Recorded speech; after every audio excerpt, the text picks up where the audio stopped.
કલોલની Shriram ENT હોસ્પિટલમાં બાળકીનું operation કર્યા બાદ મોત થતાં પરિવારજનોએ હોબાળો મચાવ્યો હતો.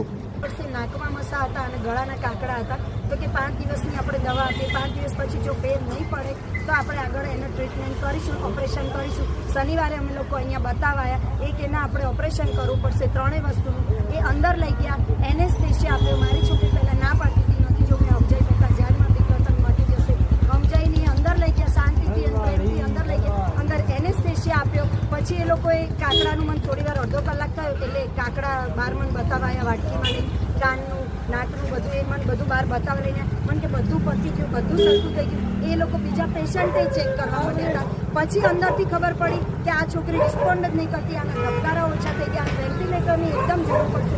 ત્યાં સુધી મને નથી કીધું. એમણે બહારથી બીજા પીડિયાટ્રિકને અહીંયા કલોલના પીડિયાટ્રિકને બોલાવી, ત્યારે એ લોકોએ મને કીધું કે હવે આને અમદાવાદ ભેગી કરવી પડશે અને અમદાવાદ પહોંચે એવી પરિસ્થિતિ એ નથી રહી. ત્યાં સુધી આ લોકો અમને જાણ નહીં કરતા. પેશન્ટ ક્રિસ્પી તુષારભાઈ ગોવાણી 6 વર્ષની છોકરી હતી. એનું કાકડાનું, ગળાના, નાકના કાકડાનું અને કાનના અંદર ટ્યુબ નાખવાનું ઓપરેશન હતું.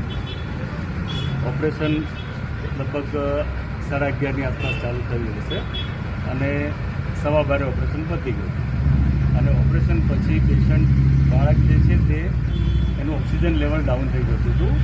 એને સીસીવાળા બેને, એનેસ્થેશિયાવાળા મેડમ ડૉક્ટર વિભાબેને પ્રયત્ન કર્યો ઓક્સિજન લેવલ અપર કરવા માટે, પણ એમનાથી થયું નહીં. એટલે એમણે પીડિયાટ્રિક ઇન્ટેન્સિવિસ્ટ ડૉક્ટર હોય કે જે બાળકોના ICU એટલે વેન્ટિલેટરને બધું કરે ને, એને ત્યાં એમને અહીં બોલાવ્યા પહેલાં.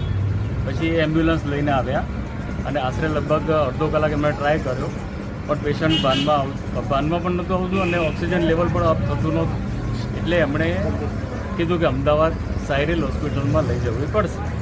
તો 3-4 દિવસ પેશન્ટ ત્યાં ઇન્ટેન્સિવિસ્ટ ડૉક્ટરની હાજરીમાં વેન્ટિલેટર પર રહી અને 4 દિવસ પછી બાળક ગુજરી ગયું. અને લોકો મારા પર ખોટો બ્લેમ કરી રહ્યા છે કે ભાઈ તમે મારી નાખી. બરાબર, હવે આમાં મારો ક્યાં વાંક આવ્યો બોલો?